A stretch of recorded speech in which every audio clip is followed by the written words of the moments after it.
आप अभी विश्व के सबसे बड़े बनियान ट्री अर्थात पाकड़ के पेड़ का दर्शन कर रहे हैं। यह विश्व का सबसे बड़ी और बड़े क्षेत्रफल की छतरी वाला ये बनियान ट्री अर्थात पाकड़ का पेड़ है।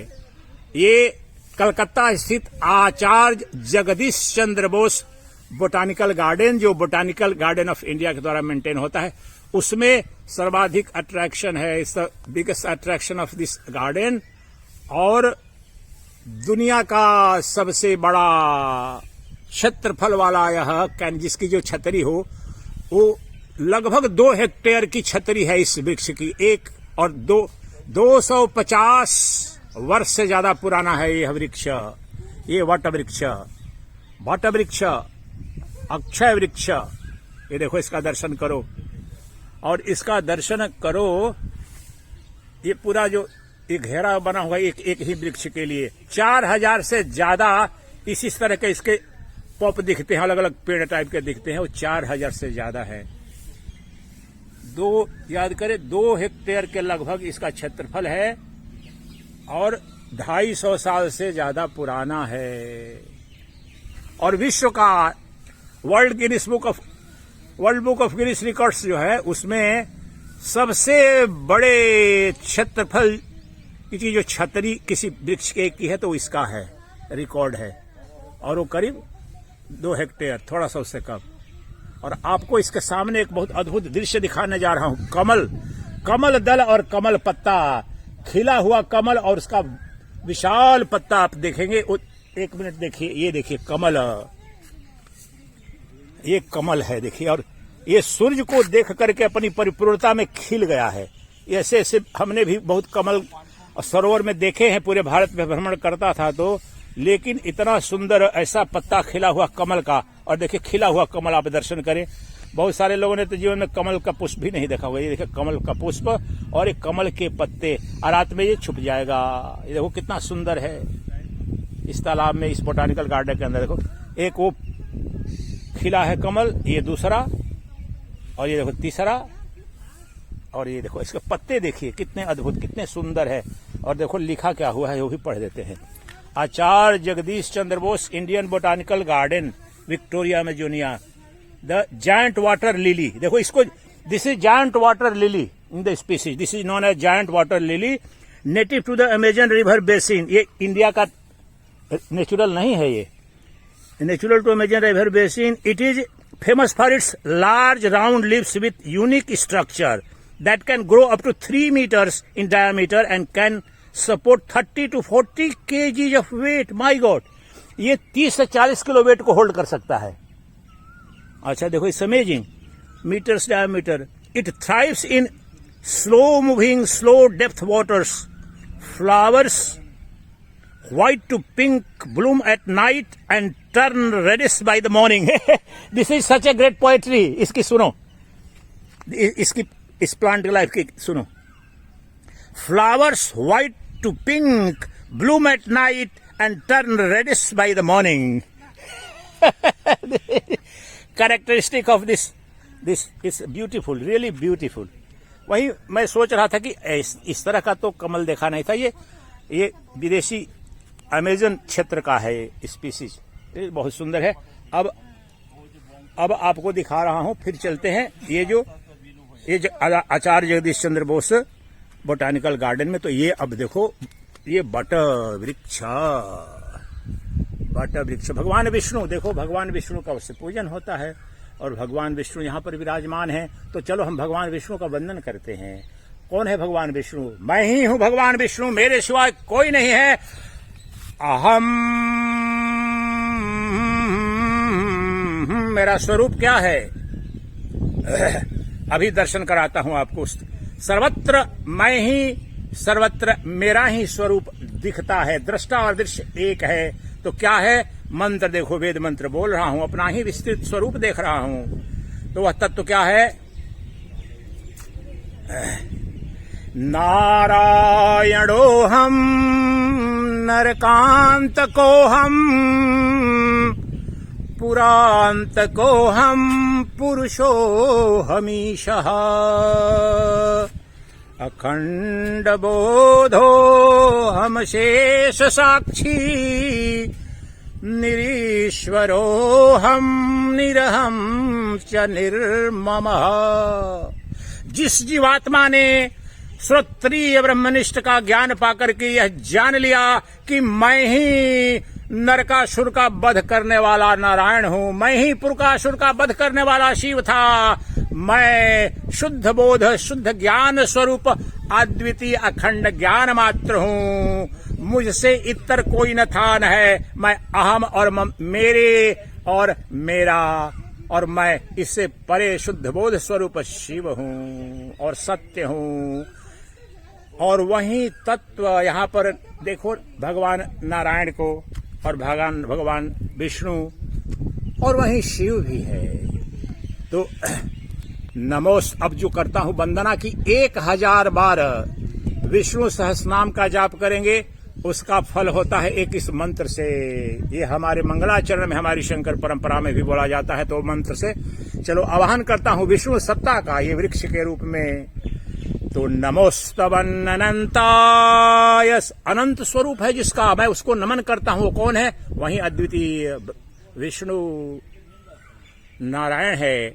नमोस्तवन अनंताय सहस्रमूर्तये, सहस्रपादाक्ष शिरोरुबाहवे, सहस्रनाम्ने पुरुषाय शाश्वते, सहस्रकोटिः युगधारिणे नमः, सहस्रकोटिः युगधारिणे नमः। कोटो कोटि करोड़ों करोड़ों युग और वर्ष सब धारण किया है मैंने अपनी चैतन्य सत्ता में। मैं ही नारायण बना था और नारायण बन करके नरकासुर का वध किया था। मैं ही शिव बन करके पुरकासुर का वध किया था। मैं शुद्ध बोध स्वरूप हूँ अपने मूल स्वरूप में। मैं मेरे तेरे से परे वह शुद्ध ज्ञान स्वरूप परम तत्व हूँ। मेरे इतर न कुछ था, मुझसे बाहर न कुछ है, न मुझसे भिन्न कभी भी ब्रह्मांड में किसी के होने की कोई संभावना है। वह शुद्ध बोध स्वरूप चैतन्य सच्चिदानंद तत्व हूँ। और यह जो विराट बट वृक्ष है, इसको देख करके अपनी विराटता का मैं स्मरण कर रहा हूँ, निधिध्यासन कर रहा है परमहंस कि एक ही वृक्ष देखो। यहाँ तो ये भौतिक जगत है और यहाँ पर भी देखो एक ही वृक्ष कितने रूपों में दिख रहा है। एक ही वृक्ष है, वन ट्री। देखो यहाँ लिखा भी है the great banyan tree scientifically known as ficus benghalensis L belonging to this family native plant of India. It is more than 270 years old, being one of the largest canopy covering plants in the world. Due to its massive canopy, it has occupied the position in the Guinness Book of World Records in 1985. To some extent, it has experienced damages by 3 great cyclones in the years 1864, 1867 and 2020. The main trunk of the tree was removed in 1925 due to a fungal attack when the circumference was 16.6 meter at a 1.7 meter height above the ground. At present, spreading over an area of 1891 square meter, it has a crown circumference of 486 meter with 4,208 prop roots. The tallest recorded prop root is of the length of 24 meter. The plant alone stands as an individual ecosystem supporting different life forms. This is the living legend and landmark of the historic garden Acharya Jagdish Chandra Bose Indian botanical garden. ये देखो यहाँ पर हिंदी में भी लिखा है। विशाल बरगद वृक्ष भारत का एक देशी पौधा है जो मोरेसी कुल के संबंधित है। इसका वैज्ञानिक नाम फाइकस बंगालेसिस एल है। 270 वर्ष से भी अधिक पुराना यह वृक्ष विश्व में सर्वाधिक छत्रधारी पौधों में से एक है। अपने विशाल छत्र के कारण वर्ष 1985 में Guinness book of world record में शामिल किया गया। वर्ष 1864, 1867 तथा 2020 के विनाशकारी चक्रवातों के कारण इसे कुछ हद तक नुकसान पहुंचा है। जब इसके धड़ की परिधि 16.5 मीटर थी तथा भूमि से 1.7 मीटर ऊंची थी, तब यह कवक संक्रमण का शिकार हुआ और इसी कारण वर्ष 1925 में इसके मुख्य धड़ को वृक्ष से पृथक कर दिया गया, काट दिया गया उसके धड़ को।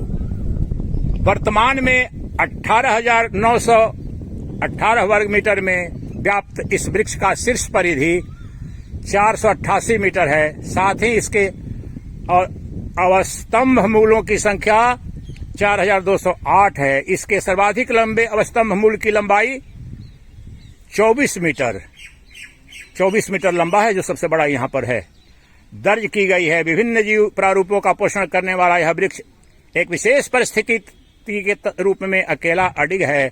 यह ऐतिहासिक उद्यान आचार्य जगदीश चंद्र बोस भारतीय वनस्पति उद्यान पश्चिम बंगाल भारत का एक जीवंत सांकेतिक पहचान है। अब आइए थोड़ा और दर्शन करा देते हैं। ये देखो, ये बोटानिकल गार्डन, ये वहीं एक ही वृक्ष है। तो इससे मुझे अपने विराटता का लग रहा है कि कितनी टहनियां, कितनी, लेकिन रूट जो ब्रह्म है, एक है, अद्वितीय है, सच्चित आनंद स्वरूप है, उसमें अनंत ब्रह्मांड दिख रहा है। परमहंस तो जहां जाता है अपना ही दर्शन करता है, अपने उसी स्वरूप का स्मरण करके उसी में प्रतिष्ठित होने और आनंदित होने का प्रयास करता है। तो मैं तो अपना ही स्वरूप जो है, ये जड़ जगत कह लें या चेतन भी कह सकते हैं। जगदीश चंद्र बोस ने तो सबसे बड़ा योगदान ये किया ही था, आप जानते होंगे, वृक्षों में जीवन को साबित किया था विश्व पटल पर, इतने बड़े वैज्ञानिक थे। तो यहाँ पर तो देखो, हमारे यहाँ तो पहले से हजारों लाखों वर्षों वैदिक सनातन संस्कृति में वृक्ष में, पत्थर में, नदी में, समुद्र में, सूर्य में, सर्वत्र उस परमात्मा का दर्शन किया जाता है। सर्वम खल्विदम ब्रह्म, तो ये ब्रह्म का ही विस्तार है और ब्रह्म एक है। और ब्रह्म में दिखने वाला ये नाम रूपात्मक जगत है, वो तो बहुत विराट, वो बहुत विशाल अनंत रूप में दिखता है, लेकिन एक का ही वह सब प्रतिबिंब है। अब यहां से ऊंचा दिख रहा है, थोड़ा यहां दिखा के फिर वापस लौटता हूं। तो आप इस वृक्ष को देख लें, दुनिया का सबसे बड़ा यह बट वृक्ष है, बनियान ट्री, कलकत्ता में स्थित। और आप भी कलकत्ता आए, मुझे 2-3 महीना पहले इसके बारे में पता चला था कहीं नेट वगैरह पर, तो मैंने संकल्प किया था कि जब कलकत्ता जाऊंगा तो इस बार देखने जरूर जाऊंगा। तो आज लेकर के आ गए डॉक्टर साहब और रीता भट्टाचार्य हमें दर्शन कराने, बेलूर मठ से यहाँ पर आ गए हम लोग, और बहुत सुंदर लगा। ये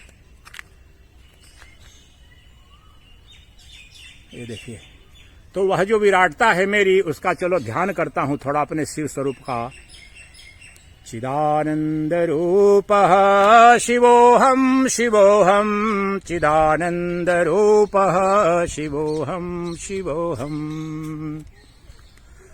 ये मुझसे ही और मुझ में ही अनंत ब्रह्मांड जो नाम रूपात्मक है उत्पन्न होकर के दिख रहा है, स्थित है, और मुझ में ही विलीन हो जाता है।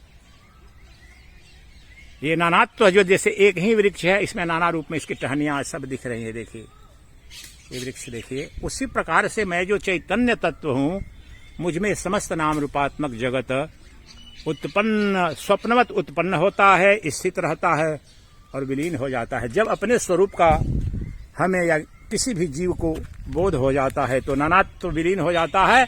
नेह नानास्ति किंचना एकमेव अद्वयम् ब्रह्म, नेह नानास्ति किंचना। तब पता चल जाता है कि नानात्व है ही नहीं। नानात्व तो माया के कारण है, भ्रम के कारण है, अज्ञान के कारण। जो सत्य वस्तु है, जो सत स्वरूप है अपना, वो एक है, वो चेतन है। सारे द्वैत जड़ में, सारे भेद द्वैत में है, चेतन तो सदा अद्वय है, अद्वितीय है। और वहीं जो भागवत पुराण में कहते हैं सुखदेव मुनि, वदन्ति यत्तत्त्वविदः यत्तत्त्वं ज्ञानमद्वयम् ब्रह्मेति परमात्मेति भगवानेति शब्दते। भगवान की, परमात्मा की, परमेश्वर की इतनी सुंदर परिभाषा नहीं शायद ही अन्यत्र मिले। भागवतम में कहते हैं, लेकिन भागवताचार्यों से जाकर पूछो, इतनी कथाएं जो मनोरंजन नाटक जो सुनते हो, उसमें कभी ये परिभाषा आपको बताई नहीं जाएगी, क्योंकि ये बताने समझाने के लिए आपको वेदांत का, उपनिषद का, भगवत गीता का मर्म जानना होगा, उसको अनुभूति करनी पड़ेगी। वो तो करना चाहते नहीं है, मनोरंजन के बहाने धर्म का धर्म की थाली परोस रहे हैं। वो तो सूखी थाली है, कुछ मिलने वाला खास है नहीं। प्रारंभ में उसकी उपयोगिता जरूर है धर्म की यात्रा से, लेकिन वहीं पर रुक गई है तुम्हारी यात्रा। तो वह जो कह रहा हूं कि वह जो ब्रह्मेति परमात्मेति, कौन है वो?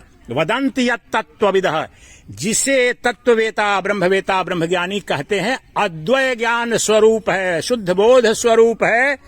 वदन्ति यत्तत्त्वविदः यत्तत्त्वं ज्ञानमद्वयम्, वो ज्ञान स्वरूप है, अद्वितीय ज्ञान स्वरूप है, बोध स्वरूप है। उसे ही ज्ञानी लोग, ब्रह्मज्ञानी लोग भिन्न भिन्न नामों से अर्थात भगवान, परमेश्वर, परमात्मा, ब्रह्म आदि आदि नामों से जानते हैं। लेकिन शुद्ध बोध, शुद्ध ज्ञान के रूप में वो तो एक अद्वितीय परमात्मा है, उसमें नानात्व नहीं, दैत्य उसके नाम भिन्न भिन्न है। तो उसी प्रकार से इस विराट वट वृक्ष को देख करके मुझे भी अपने उस विराटता का, उस चैतन्य सत्ता का, और वही तो निधिध्यासन करके जो जीव अपने शिव भाव को उपलब्ध हो जाता है, उसमें प्रतिष्ठित हो जाता है, उसे ही तो मुक्ति कहते हैं, उसे ही तो मोक्ष कहते हैं।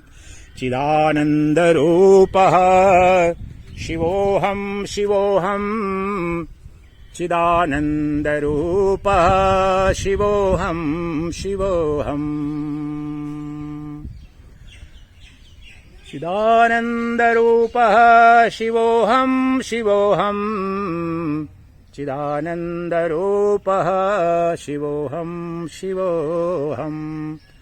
तो चलिए, आप लोगों को मैंने कलकत्ता से विश्व के सबसे बड़े वट वृक्ष का दर्शन कराया, और स्वतः अपनी विराटता का, जहां पर न आदि है न अंत है, उसका मैंने दर्शन किया और करने का प्रयास किया निधिध्यासन से, कि मुझसे ही और मुझ में ही अनंत नाम रूपात्मक जगत स्वप्नवत दिख रहा है, मुझसे उत्पन्न हुआ है, मुझ में स्थित रहता है, मुझ में विलीन हो जाता है। मैं वह चैतन्य वृक्ष हूँ, मैं चैतन्य वृक्ष हूँ, और समस्त नाम रूपात्मक जड़ जगत मुझ में कल्पना मात्र है।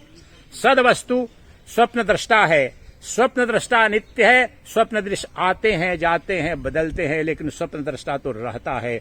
स्वप्न टूटने पर भी स्वप्न दृष्टा रह जाता है। तो वह जो परमात्म सत्ता है, वो जो सद वस्तु है, जो सच्चिदानंद स्वरूप है, जहां पर भी विराटता हो। इसीलिए जो आध्यात्मिक खोज में जो भी निकलते थे, तो पर्वत पर, पहाड़ पर, महासागर के किनारे, नदी किनारे, क्यों? ब्रह्म का तात्पर्य ही होता है, शाब्दिक जो इटिमोलॉजिकल वैदिक जो मीनिंग है, कि निरतिशय वृहत, जिसकी अतिशयता नहीं है, that which is ever expanding infinitely, that is Brahman. तो इस वट वृक्ष को देख करके, that reminds anything that is vast reminds you of your own true nature, of the आत्मन। तो इसलिए इसकी विराटता को देख करके एक ही वृक्ष है, ये तो भौतिक जगत का सत्य है, ये जांचा, लेकिन लग नहीं रहा है। लोगों को लग रहा है कि कितने वृक्ष हैं, कितने हजार वृक्ष हैं, सब मानेंगे नहीं। आम लोगों को लगेगा कि ये तो कहावत है, लेकिन एक ही वृक्ष है।